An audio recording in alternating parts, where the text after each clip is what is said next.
So I will preface this by saying, yes, you can have the mouse back. Preface this by saying that my title might be better Homeric astrological allegory instead of psychological allegory, and you will see why that emphasis comes forth in the paper. So in this paper, we will examine a potential connection between Philo's psychological allegory of Abraham's sojourn and the Homeric allegory of Odysseus' wandering. In Philo's treatise on Abraham and numerous other treatises, Philo allegorically interprets Abraham's migration from Chaldea to Haran as the soul shifting its focus from astronomy to the self. I argue that Philo draws from a similar allegory in the Homeric allegorical tradition, where Odysseus, leaving Calypso, is interpreted as the astrological philosopher leaving astronomy for methodic philosophy. He then adapts it to fit his own rhetorical goal and the exegetical constraints he is under. Philo fits it into a broader Pythagorean Platonic schema of the movement of the soul to God. The shared themes between the two allegories reveal the tension between astronomy as a preliminary step and potential hindrance to true philosophical piety and truth in the first century environment. It also shows Philo's mediation of astronomy's importance as was more commonplace in Philo's day. However, I would like to clarify the limits of my argument. First, the Homeric allegory we will be discussing is difficult, if not impossible, to date with any certainty, such as the nature of most Homeric allegories anyway. Second, the source which records this Homeric allegory does not preserve the exact allegory that would have existed in Philo's own day in terms of its wording and its extent. Therefore, my arguments cannot achieve an absolute certainty about the relationship between these two allegories, but I will nonetheless argue that there's evidence that there is a relationship between the two. First, the first piece of evidence is the relationship between astronomy and philosophy in Philo's day as a common background for both allegories. And second, the thematic connections between the biblical and Homeric allegories. So first, with the astronomic and philosophy, the relationship between the two in Philo's day. But on a terminological note, I do know that we as moderns tend to make a distinction between astrology as a superstition and astronomy as a science. But in the ancient mind, the two terms they were not distinguished in his day. So whenever I say either astronomy or astrology, I essentially mean the same thing, and that is the study of the heavens, more or less, even though there's variance on how they applied it. In the Hellenistic and Roman period, the boundaries between philosophy, religion, and astrology were not as distinct as they are today. We see this most of all in Greek philosophy's religious attitude toward the cosmos. The steady movements and the patterns of the planets and the stars played an important role in Stoicism, Platonism, and Neo-Pythagoreanism. These philosophies also revered the universe as a divine being or God endowed with life. This is what scholars such as Coumont and Pepin call cosmic piety, or a reverence for the universe. Platonism and Stoicism also related the nature of the heavenly cosmos to psychology and ethics. For instance, in Plato's Timaeus, he states that the human souls are each assigned a star, and if a person lived a good life, he would join his companion star in the afterlife. Additionally, the Timaeus regards contemplating the orbits of the world soul, or the planetary orbits in the sky, as an ethical and religious activity. The human soul is a microcosm of the demiurge's creation of the cosmic soul. As the soul contemplates the perfect movement and harmonies of the world soul, it starts to correct its own orbits out of imitation. Also in the Plato's Republic, the philosopher king must learn astronomy in abstract or mathematical astronomy, which is more about measuring the invisible proportions of the planets and their motions rather than observing the physical phenomena themselves. Also, the pseudo-Platonic dialogue Epinomis is especially concerned with astronomy and cosmic piety. Mathematical astronomy in the Epinomis is an occupation of true piety for the celestial gods, for through it one discovers the unifying order of the universe that is God. Stoicism also has a reverential attitude toward the universe. The Stoics held that the logos or fiery pneuma was infused into everything, and it was functioned as the cosmic soul. The pneuma was especially present in the celestial bodies in the form of ether, And in Cicero's On the Nature of the Gods, Book 2, the Stoic Balbus says that man is created for the contemplation of the heavenly gods, and spends much of this speech talking about the wonders and orders of the heavens. In his Dream of Scipio, Cicero writes about the importance of contemplating the heavenly bodies and the kinship between humans and the celestial spheres. And in addition to the ethical and religious aspect, Cicero includes an eschatological dimension. Humans will return to the realm of the fixed stars whence they came. The 2nd century astronomer Claudius Ptolemy views the heavens religiously as well, but also claims that astronomy is a preparatory training in ethics, much in the Platonic fashion. He writes in the introduction to his Almagest, and indeed the same discipline, that is astronomy, would more than any other prepare understanding persons with respect to nobleness of actions and character by means of the sameness, good order, due proportion, and simple directness contemplated in divine things, skies, making its followers lovers of that divine beauty, and making habitual in them, as it were, natural, like a like condition of the soul. Very much in tune with Plato's Timaeus. Astrology could also take on a mystical religious aspect. In the first treatise of the Poimandres in the Hermetic corpus, we see that the soul takes on various levels of impurity as it descends through the layers of the cosmos. Its ascent will purify the soul and result in a presence with God in the highest and 9th sphere. This is very similar to what we see in Numenius in the 2nd century as well. Philo's On the Creation, 67 through 71, also has a reflection of this motif of cosmic ascent, where the contemplation of the cosmos is preliminary in a sort of noetic vision of the forms and ultimately God. So overall, astrology was culturally linked to philosophy and religion, not only in the major philosophical schools such as Pythagoreanism, Platonism, and Stoicism. But one example of this is in the case of of where they were linked together was in the case of Thrasyllus, this 1st century astronomer who was the court astronomer for the Emperor Tiberius. He was also a Platonic philosopher and who famously arranged the Platonic dialogues into their tetralogies or books of 4 or arrangements of 4, and also wrote on philosophy himself. Nevertheless, despite this sort of union or fusion of astronomy and philosophy, astronomy itself, especially as it was developed in the Hellenistic period, had other focuses that were of little or no relevance or use to many other philosophers. For Plato, the physical aspect of astronomy is not as important as the mathematical and geometric. And for the more cynically minded Stoics, such as Seneca, questions of the fine points of astronomy are a distraction from the pursuit of moral perfection. Additionally, the astrological determinism of many astrologers that they taught was problematic for many Platonic philosophers who emphasized free will and ethics and psychology. And so with this context in mind, we will now briefly examine Philo and his relationship to astrology. So Philo himself lived in the leading center of astronomy in the ancient world, Alexandria. He would have seen firsthand the tension among philosophers and astrologers. From his writings, we see that Philo's view of astrology has 3 major facets.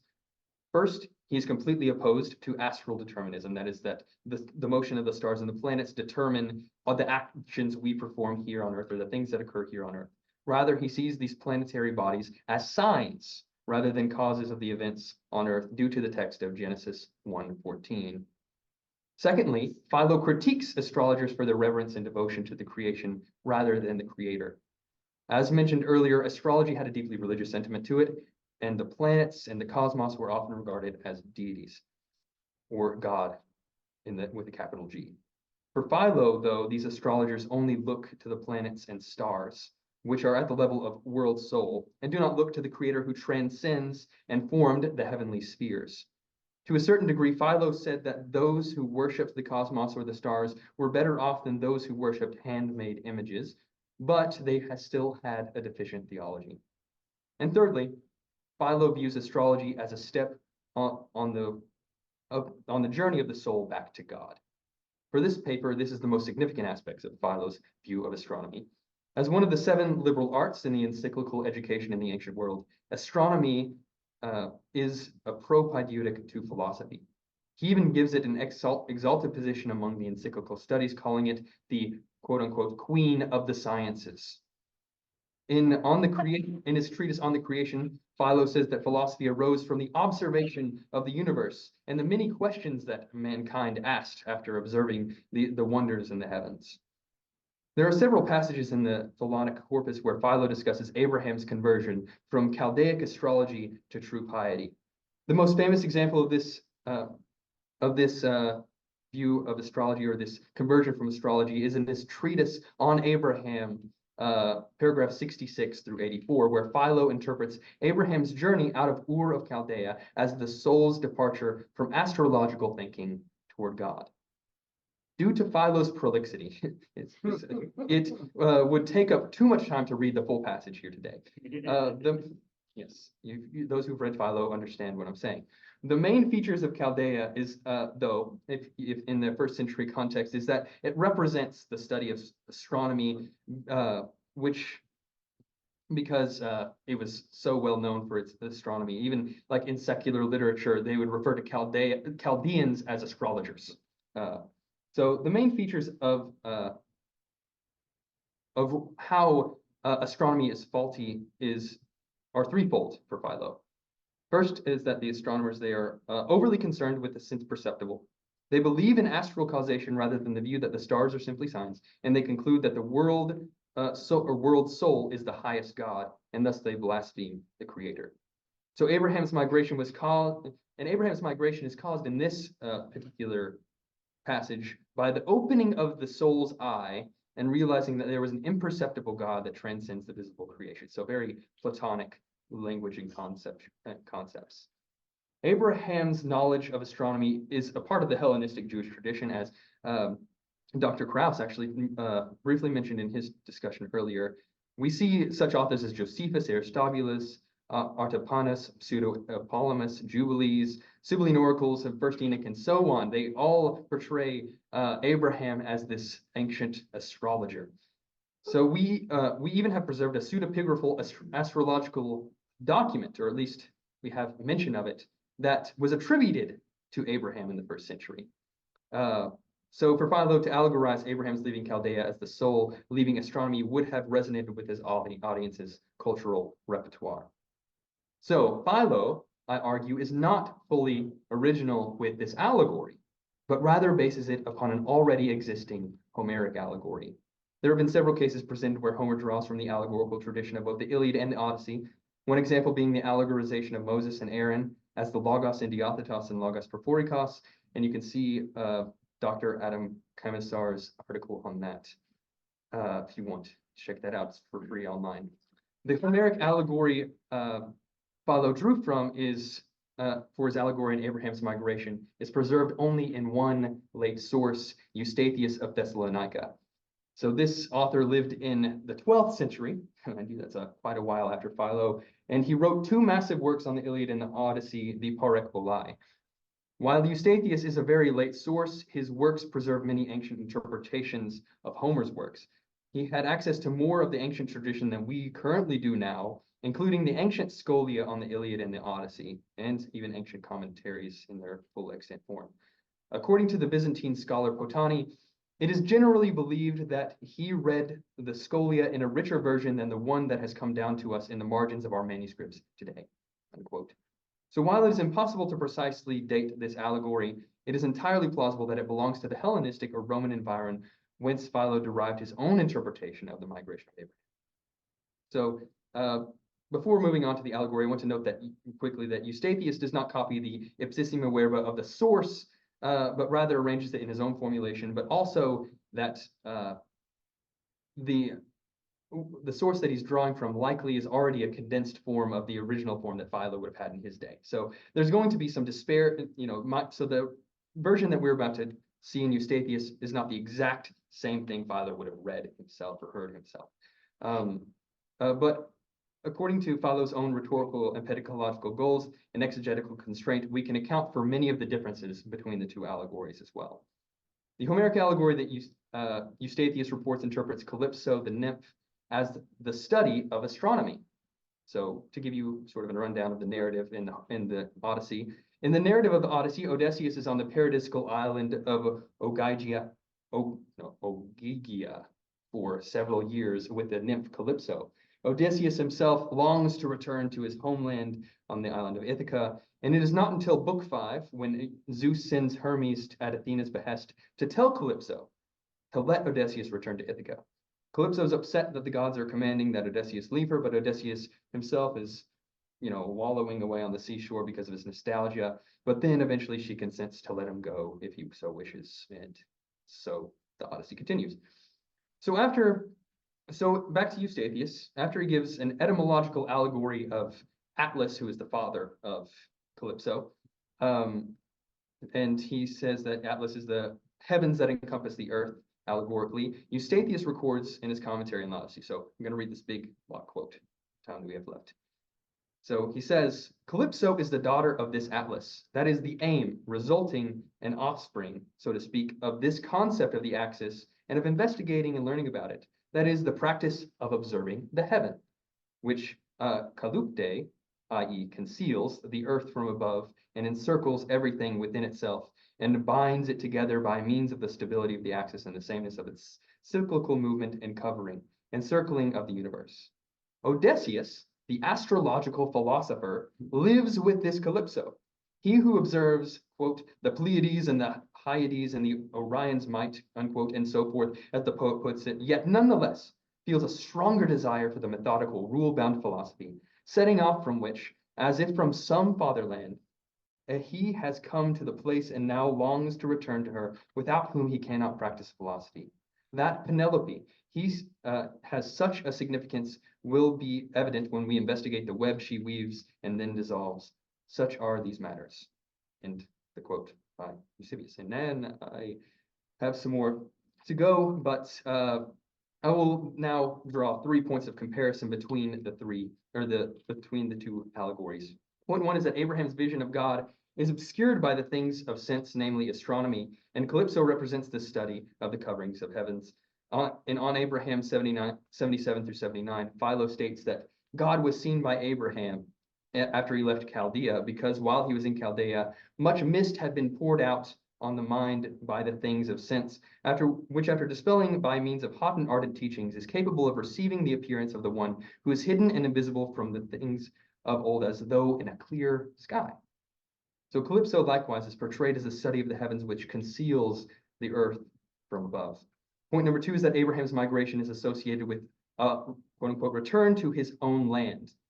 And we see this sort of motif of Philo returning to actually his leaving of Chaldea is actually a sort of return to his homeland in who is the heir of divine things. And for the sake of time, I will not quote that for you here, but he does refer to God as his homeland. And the strongest point of comparison is that both Abraham's migration and Odyssey's journey home are allegorized as a departure from astronomical matters in order to engage in nobler activity. For Philo's Abraham, the nobler activity is knowing oneself and philosophical introspection. He moves away from viewing the cosmos as self-sufficient as God to viewing the cosmos as being ruled by a more supreme power. As a result, he in the parallel passage in Migration of Abraham, Philo's Abraham exhorts his fellow astrologers to get their head out of the clouds and look inward at themselves and at the inner workings of their soul. Odysseus, at least as recorded in this allegory, departs because he longs for the methodic and logical philosophy represented by Penelope. Eustathius says Odysseus is an apostelismatikos philosophos. Sorry, lots of syllables there. And while he may have used this obscure word apostelismatikos in a non-specific sense, it is essentially the equivalent of astrologikos, but also has a more generic connotation, or more of a connotation of someone who predicted outcomes of omens. So thus the allegory could point toward Odysseus being concerned with determining the outcomes of events through astrology, and then shifts his attention to philosophy proper and the study of logic. So one wonders if there could be other things in the original text that Philo, or original account that Philo would have had, and what these might have been, but sadly we can't with extant evidence know that. But in conclusion, I've argued that Philo used the philosophical allegory of leaving astronomy for philosophy and adapted it to fit both his broader rhetorical goal and the exegetical constraints of the text. Yet his point is the same. In order to engage in philosophy, one has to first leave the preliminary study of the heavens. This argument is based on the thematic relationship between the texts and the shared cultural situation of attention and overlap between astrology, religion, and philosophy. Thank you.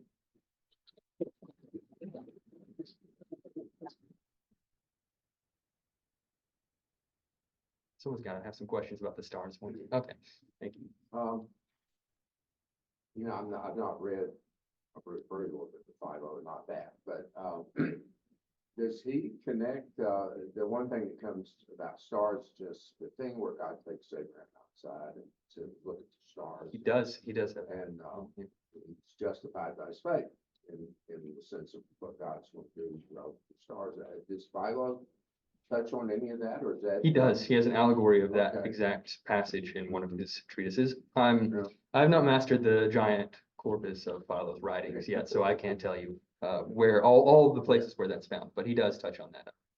But that's not directly linked to. It's not linked to this one. I mostly focused on Abraham's migration, that specific allegory, but I'm sure he has some astrological discussions in that. He probably has something in that passage as well. I'll remember to repeat the question next time. Yes. So you said at the outset that that we don't know for sure that this source goes back to the 1st century. It's possible. Just out of curiosity, and it's certainly typical of the kinds of interpretation of the Iliad and the Odyssey that you would find in that era.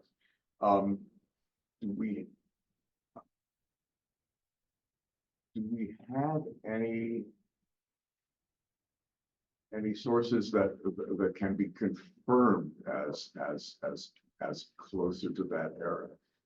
I would think that do show similar styles. Yes, there are. We should have some. There are some Homeric allegories. Yeah. Heraclitus's discussion of Homer, defense of Homer, basically, is one of them. I believe that, if I'm not mistaken, I believe I think it's early 2nd century, 1st century. But there's also discussions of, we even have preserved in Scholia, which is in the margins of manuscripts. We have attributions to people way in the Hellenistic period, before even Philo's time. So we do have some. Sadly, in Eustathius doesn't cite his source. He just says some. He doesn't tell us a specific person or a specific group like he does in other places where he says the Platonic philosophers, which is most likely Neoplatonists. But here, sadly, he does not. And that's sometimes the frustrating use of Eustathius, probably because there's no source in the Scholia or whatever he's drawing this from. So sadly, makes my case a little harder.